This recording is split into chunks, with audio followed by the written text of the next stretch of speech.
Good afternoon, everybody. Apologize for Hoot not being able to make it today. Instead, you got me. So, who is me? My name is Steve George. I am from the Unmanned Aircraft Integration Office. I'm an aerospace engineer and have been with the FAA about, will be 14 years coming up in July.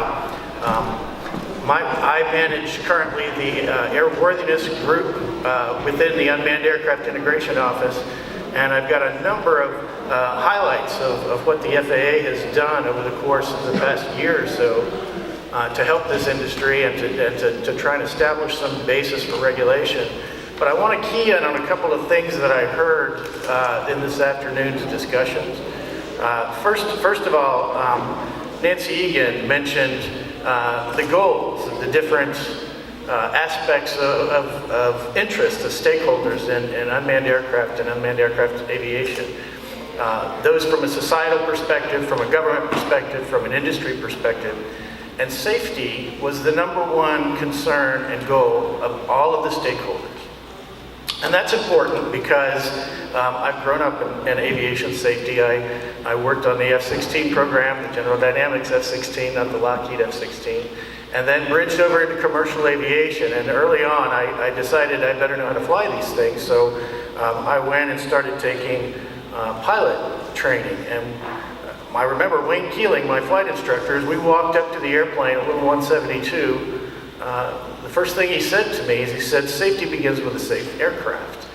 And as we started walking through the pre-flight inspection, looking at the aileron hinges, looking at the oil quantity and the quality of the oil, all the aspects of mechanical and electrical functionality of the aircraft as we went through our walk around, it became brutally honest to me right away that I was putting my life in my own hands. And that if anything went wrong on one of these aircraft that I was flying, that it would have serious consequences to me. So safety kind of took a really important personal interest, not just an academic one. Well, several years later when I came to the FAA and I started off in aircraft certification, I dealt with airborne surveillance avionics. I was a project manager for things like TCAS and ADS-B and airborne transponders. And I had our certification director give an opening remark at one of our NDOT classes, and you could hear a pin drop as he took the podium, and he said, "Safety begins with a safe aircraft." So this has kind of been a theme throughout my career, and then of course my personal interest in flying small aircraft. But it's a theme that also is reflected in this industry, and the societal impact, the government impact, the industry impact always has to be with safety first. So I wanted to bring that up because I keyed in on that when Nancy was talking about it. The other thing was when Gene Robinson was talking about something that's near and dear to my heart, and that's called single point failures. I actually wrote down a couple of things. First, that if you have two, you have one, and if you have one, you have none. I wrote it down because I thought that was a great statement, and that's, as a design engineer, that's the very type of thing you try and eliminate in the design of something that's flying in the airspace. You don't want single point failures. The other thing I wrote down that I really appreciated hearing is that he noted a case when the government worked at lightning speed. Did you hear that? Those of you here? All right. It was in issuing a COA, I believe. So I do have a number of remarks prepared. I'm sorry I don't have any slides. Who generally goes off the cuff? I'm not so good at that. So I've got some remarks prepared, and hopefully it'll give you some perspective on what the FAA has been doing. We've been very busy over the past few months and year in the Uas Integration Office. We have 2 new executives on board. Hoot Gibson, who is a former general officer in the Air Force, has come in and taken a senior advisory executive position to our deputy administrator. And Earl Lawrence, who is my boss, is the senior executive for the UAS Integration Office. We have a lot of big projects going on, we're in the news pretty regularly on a daily basis, and communication and consistency of communication has been something very important to us. Since the end of December, we launched the new registration system and released the educational smartphone app that is know before you fly, so that people have awareness of the airspace they're flying in. We've held an aviation rulemaking committee, hosted our first Uas Symposium, in addition to our longer-term projects like finalizing the small UAS rule. I've heard Part 107 echoing through the room today, and working with our focus area Pathfinders. So we've got the Pathfinders that are providing a repeatable process for us to enable things like operations over people, beyond visual line of sight, what is extended visual line of sight, those types of things. So let's dig a little further. The registration requirements for small UAS went into effect on the 21st of December. To date, we have over 440,000 registered UAS operators with UAS. That exceeds the entire worldwide fleet of manned aircraft. And that has happened since December 21st. A pretty remarkable thing. And that is for both recreational and non-recreational that have registered through our system to date. This means that our shared safety message has reached hundreds of thousands of people we might never have otherwise reached. If anyone wasn't aware, commercial operators, meaning all the Section 333 operators, can now use the registration system as well. So if you're a 333 operator, you can also use the registration system. After a few months of beta testing, we released the Before You Fly smartphone app to the general public, received raving reviews on that as a public outreach. And this app basically tells UAS operators if there are any restrictions that they have to operate under where they want to fly. It's now been downloaded over 50,000 times, and the Apple and Android versions are now both available to the public. Both these efforts have been considered great successes. They've afforded unprecedented opportunities to educate a new group of operators, many of whom are mostly new entrants to the aviation community, and we're grateful for the work done by our industry partners when it comes to our outreach efforts. The recommendations from the UAS Registration Task Force were critical to the development of the rule, and the task force itself was comprised of a diverse group of stakeholders who were creative and diligent in tackling their tasks. Even when members disagreed on different aspects of the requirements, they came together to deliver consensus recommendations, demonstrating a true spirit of compromise and commitment. The end result is that a lot more people know what it means to fly safely today because we all work together. The spirit of collaboration extends to operational progress as well. Through our focus area Pathfinder initiative, we're working with 3 industry leaders to explore UAS operations beyond the scope of proposed small UAS rule, specifically ops over people and beyond visual line of sight. Our 3 Pathfinder partners have given us a lot of insight into how to authorize, regulate, and oversee increasingly complex UAS operations. Several test flights have already been conducted, including the first authorized commercial operation beyond visual line of sight in the contiguous United States. These projects are really helping us find the balance of safety and flexibility for innovation, safety always being first. This is the heart of the FAA's commitment to risk-based decision-making. On the subject of risk-based approach to regulation, one of the biggest areas of concern for UAS integration is how to fly safely over people. Ever since we released our small UAS rule, a lot of conversation and interest is resolved around these types of operations. The central idea is that we shouldn't treat all UAS the same. They should be considered differently because they would pose less hazard operating in certain areas and due to their size, shape, weight, and materials of construction. So we heard from the industry and the operators in response and launched this aviation rulemaking committee for the micro UAS ARC to take this a little bit further than what we got back in our NPRM. The committee met over 2 weeks in early March and gave us its recommendations report on April 1st. The FAA is reviewing these recommendations to develop a draft rule to allow certain UAS operations over people. Our goal is to create performance-based regulatory framework that addresses potential risks rather than a rule that's based only on weight and speed. The ARC members put a lot of hard work into the report, and the registration task force, we appreciate their diligence and commitment in taking on this huge task in a very short time frame. Now, I want to take a minute to point out that these efforts represent a notable departure from how the FAA has traditionally approached safety.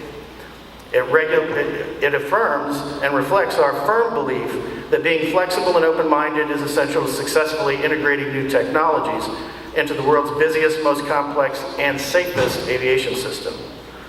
Of course, we expect that these efforts will ultimately complement the proposed small UAS rule, Part 107, in a supplemental NPRM, and we're all eagerly awaiting the 107 rule. We think that this rule will be finalized in the spring with implementation shortly to follow. Once implemented, the rule should largely eliminate the need for 333 exemptions, so we can get away from case-by-case authorizations and risk mitigation approaches and start making this more a routine way of doing business for operators and the FAA. As always, the FAA's top priority is safety, and we believe that this rule will make it easier for operators to enter the NASP while also ensuring that they're a part of the culture, safety, and responsibility that is the cornerstone of our aviation community. Our connection to aviation stakeholders is of great importance to us, and to that end, we have recently held the first ever Uas Symposium in Daytona Beach, and that was just last week. During this two-day event, stakeholders across the industry and government gathered to discuss okay, I'm not doing that. The executive decision makers from across the FAA, not just the UAS Integration Office, met with stakeholders to outline the agency's vision for integrating unmanned aircraft, gather feedback, and encourage and constructive discussions on how we move together. As we noted throughout the symposium, the importance of collaboration is paramount, not only with users and operators, but the industry as a whole. It's a brave new world we're entering into, and one that compels us to work together in very different ways. The symposium was one such opportunity, but it won't be the last. We at the FAA know that we cannot do this alone, nor would we want to. It's a very big job, a monumental job, in fact. The world of aviation is changing rapidly and dramatically. Just look at the number of registered UAS we have today, and I noted it exceeds the worldwide fleet of manned aircraft. The low cost of entrance means entrepreneurs have the ability to make huge contributions in a very short period of time. This great undertaking will almost certainly keep us all on our toes for the foreseeable future, but we're committed to success and committed to working with our stakeholders in achieving our goals of safety and innovation. These are just a few areas we've been focused on lately, and we anticipate a lot more opportunities to collaborate, and we look forward to hearing your ideas from industry. We want to see the innovations that you have to bring, the new approaches, and drawing on your experience and our efforts to integrate this technology expeditiously and safely. So thank you for giving me the opportunity to talk to you today. That concludes our remarks, and I'm willing to take questions, and hopefully I can answer them. Okay, now I'm going to turn on the blowtorch. I'm just kidding. It's always, I've learned from these and the podcast and whatnot, it's poor form to invite someone and then beat up on them. No, I can take it, that's all right. Okay, good. Okay, now, just kidding. Do we have any questions out here? We've got one back here. I thought that was a pretty good presentation. Did you write that yourself, or was that vetted by the Everything council? We say is vetted by a group of people. All right, see, he's honest. I like this guy. All right, we got a question back here. This may come across contentious, but don't take it that way. It's just a general question that would be really interesting to get some philosophy behind. When the FAA issued the updates to the exemptions and changed the rules, and it hasn't been retroactive, what is the reasoning behind not making those retroactive? Is there a general philosophy? Is there risks on why it's done that way? Just what is the purpose of changing the rules and then not making it retroactive? Because it does affect the businesses in a restrictive way, and it makes more work obviously for the FAA than for everybody to have to go through the new exemption approvals, etc. Okay, before you give that back, can you give me an example that I can sink my teeth into to understand? Yeah, so the recent one where the exemption came out saying everybody's approved with the new exemption for the kitchen sink of UAVs. We have exemptions that are out. We've asked for, we're literally in the process of getting more UAVs added to our exemption, and then the new rule comes out, which is then forces us to resubmit our exemption again for the additional, UAVs that are under the new rules. So we've gone through this process at least 5 times now, updating our exemption, updating our amendment requests every time the update comes out. And it just seems to be that there's got to be a better way to do this, or there's a reason behind this that we're not privy to, that, you know, the FAA obviously has their own reasons. So just from general purpose standpoint, it would be great to know what that is, so I can go back to my team and say, no, we're not going crazy. There's a good reason behind this. Right, okay. Well, I'm not hiding behind the ex parte, but we do have to be careful when the rule is in development, it hasn't been put to final. So we have to be careful when we're talking about rules that are in development.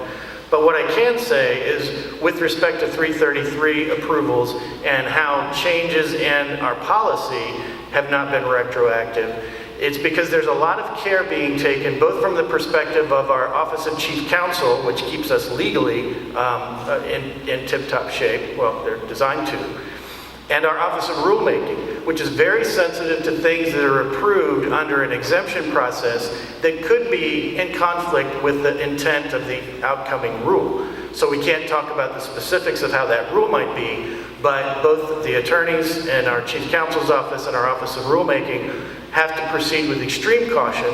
Number one, to make sure that everything is legal, and number two, to make sure that it's not going to conflict with rules that are forthcoming. So that's the best answer that I can give you on why there's caution being applied to retroactively applying things automatically.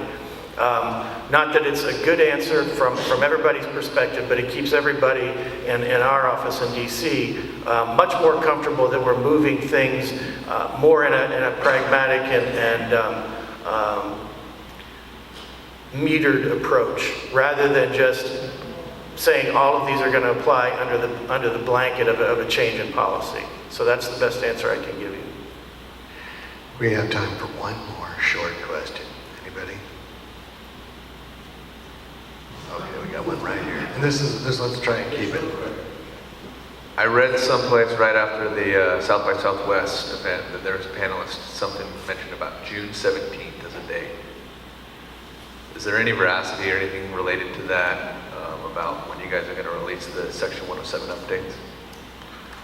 You mean publish the final rule? You mean the one for the micro? Okay, so no, we don't know exactly when the date is. Springtime is when we are proposing or moving towards providing a supplemental notice of proposed rulemaking that will address operations over people for the micro categories.